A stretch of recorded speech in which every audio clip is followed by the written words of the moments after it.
Les gens de l'âge de pierre étaient quand les hommes des cavernes qui grognaient, armés de lances. Vrai ou faux? Absolument faux. Ils vivaient ensemble et formaient une véritable culture, d'après ce que nous avons découvert. En Turquie, des scientifiques ont découvert un mystère vieux de 12 000 ans et il est en train de bouleverser notre histoire. Il s'agit d'un calendrier cosmique très complexe, constitué de temples de pierre géants qui seraient, selon certains, une espèce d'avertissement des étoiles. Je veux parler de Göbekli Tepe. Ce site préhistorique est antérieur à Stonehenge, le très célèbre cercle de pierre, de 6 000 ans. Et il bouleverse notre compréhension de l'émergence et de la prospérité des civilisations de l'âge de pierre. Voici comment cette découverte pourrait modifier notre histoire collective. Vers 10 850 avant notre ère, une énorme comète, ou plutôt un groupe de fragments de comètes, s'est écrasé sur Terre.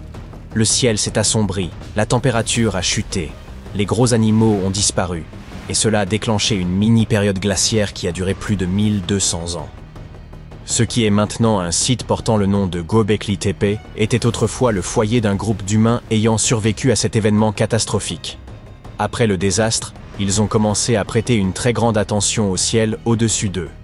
Dans le but de mieux contrôler le temps, ils ont suivi les mouvements du Soleil, de la Lune, des planètes et des comètes.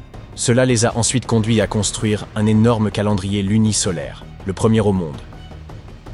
En faisant le tour de ce monument classique de l'âge de pierre, vous verriez que tous ces piliers ne sont pas lisses.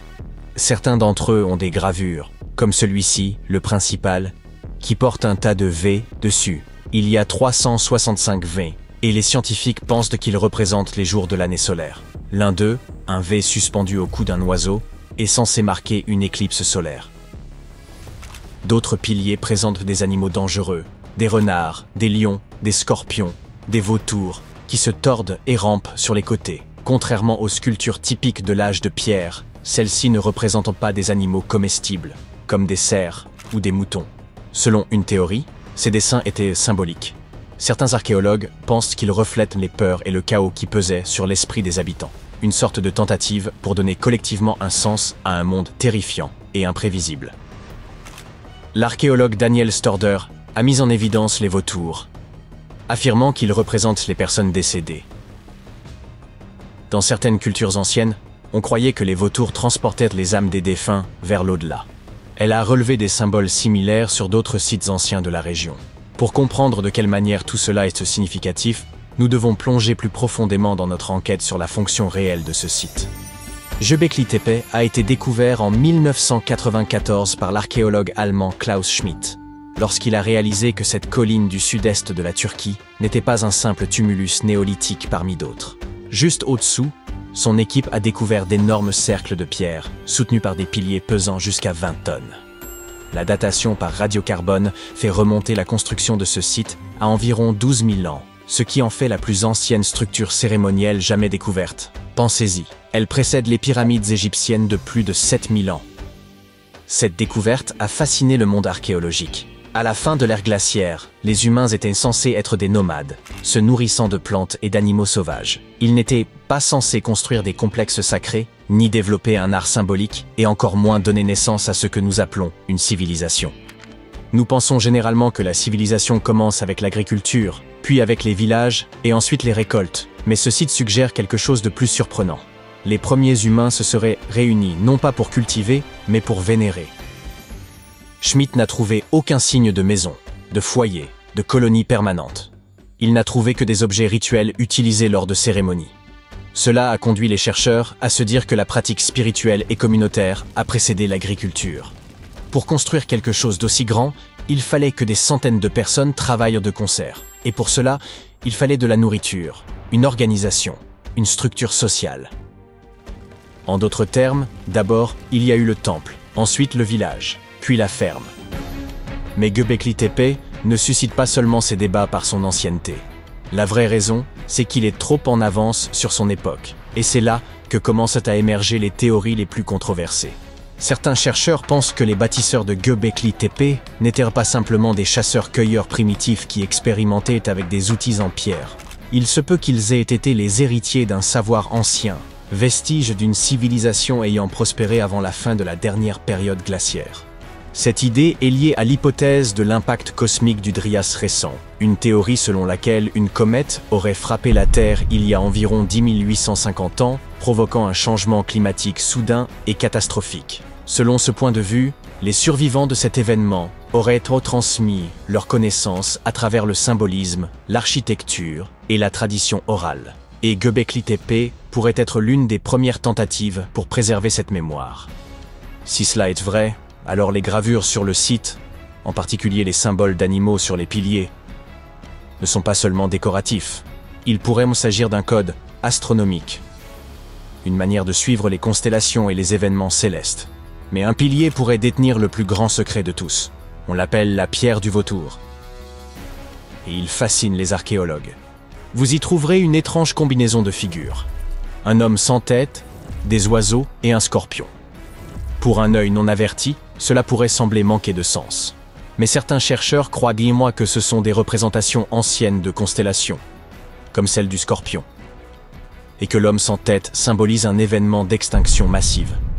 Certains soutiennent même qu'il s'agit du plus ancien témoignage connu de l'impact d'une comète, celui qui a déclenché le Dryas récent.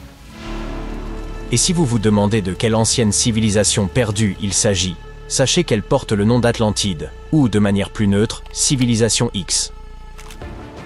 Des théoriciens comme Graham Hancock suggèrent que cette culture avancée, détruite dans le chaos de l'impact de la comète, a transmis des fragments de ses connaissances aux survivants dispersés à travers le monde. Dans ce cas, Göbekli Tepe ne fut pas le début de la civilisation, mais son redémarrage. Mais revenons à nos pierres. Le pilier 43 a l'air d'un calendrier céleste au premier abord. Mais lorsque les astronomes ont recréé les configurations célestes encodées dans ces sculptures, ils ont découvert un instantané précis du ciel remontant à plus de 13 000 ans. Il semble montrer une pluie de météores, une inondation, et la fin tragique de l'humanité, l'homme sans tête.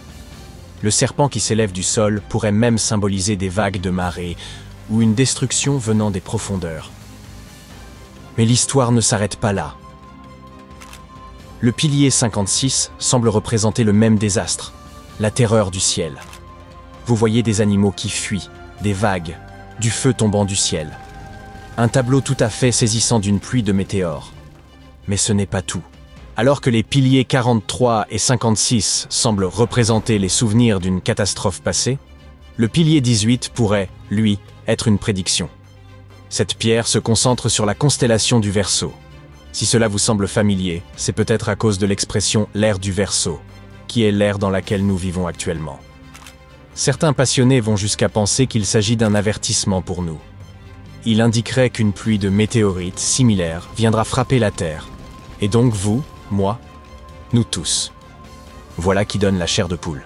Et c'est donc le genre de mystère qui rend Göbekli Tepe si captivant.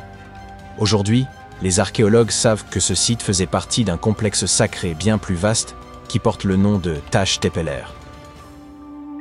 Un réseau de sites anciens éparpillés à travers la région, chacun avec ses propres secrets et structures, mais reliés entre eux par des motifs communs. En 2019, des fouilles ont commencé sur un site jumeau situé à seulement 64 km de Göbekli Tepe et connu sous le nom de Karahan Tepe. Et voici la surprise. Certains chercheurs croient que Karahan Tepe pourrait être encore plus ancien. Contrairement à Göbekli Tepe, qui semble avoir été principalement cérémoniel, Karahan Tepe présente des signes de structures domestiques tels que des murs, des outils et peut-être même des habitations. Et cela change tout. Car que ces sites aient été l'œuvre de chasseurs-cueilleurs hautement sophistiqués ou de survivants portant les fragments d'une civilisation perdue d'avant l'âge de glace, une chose est claire, nos ancêtres ne faisaient pas que survivre. Ils planifiaient, réfléchissaient et prédisaient. Ils étaient bien plus capables, curieux et connectés à l'univers que nous ne le pensions jusqu'à maintenant.